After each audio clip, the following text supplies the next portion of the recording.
আসসালামু আলাইকুম রহমতুল্লাহ। উপস্থিত প্রিয় দর্শকবৃন্দ, আসসালামু আলাইকুম।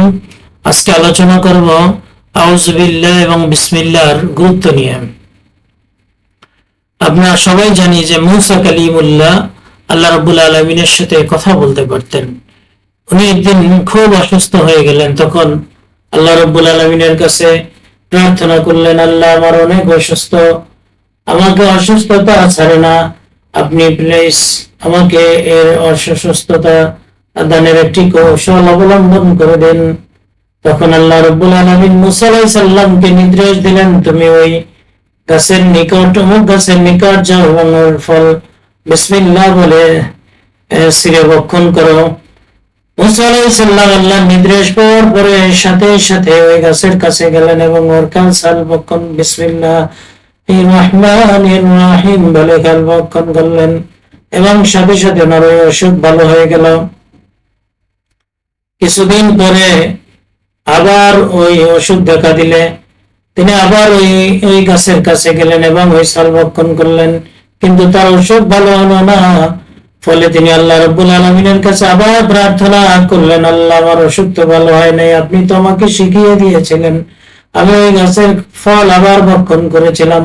তখন আল্লাহ রাব্বুল আলামিন বললেন, তুমি কি আউযু বিল্লাহি মিনাশ শাইতানির রাজিম বিসমিল্লাহির রহমানির রহিম এর পরে ওই সাল ভক্ষণ করেছিল, বলল না।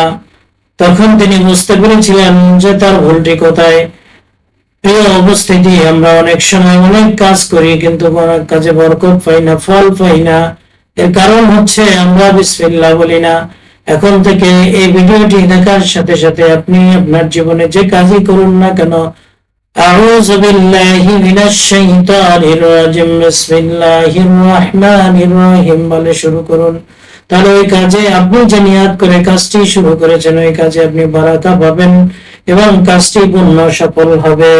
এটি একটি পরীক্ষিত আমল। প্রিয় মুসলিম ভাই ও বোনেরা, আপনি আপনার মনের বাসনা পূর্ণ করতে চাইলে আপনি এই খাস নিয়তে খাস দিলে আল্লাহ রাব্বুল আলামিনের উপরে তাওয়াক্কুল করে আউযু বিল্লাহি মিনাশ শাইতানির রাজিম বিসমিল্লাহির রহমানির রহিম বলে কাজটি সম্পাদন করুন কিংবা সমাপ্ত করুন, দেখবেন আল্লাহ রাব্বুল আলামিন আপনার মনের বাসনা পূর্ণ করবেন। এটি একটি পরীক্ষিত আমল। শুধু পড়লেই হবে না, ইয়াকিনের সাথে পড়তে হবে যে আল্লাহ অবশ্যই আমার কাজটি সমাধান করে দিবেন, আমার নেক আশাটি পূর্ণ করে দিবেন। তাহলে অবশ্যই আপনার আশা পূরণ হবে। এই অভ্যাসটি আজকে থেকে চালু করুন, নিঃসন্দেহে আপনি ফল পেয়ে যাবেন। সাদাকাল্লাহুল মাওলানাল আলিয়্যিল আযীম। আসসালামু আলাইকুম ওয়া রাহমাতুল্লাহি ওয়া বারাকাতুহু।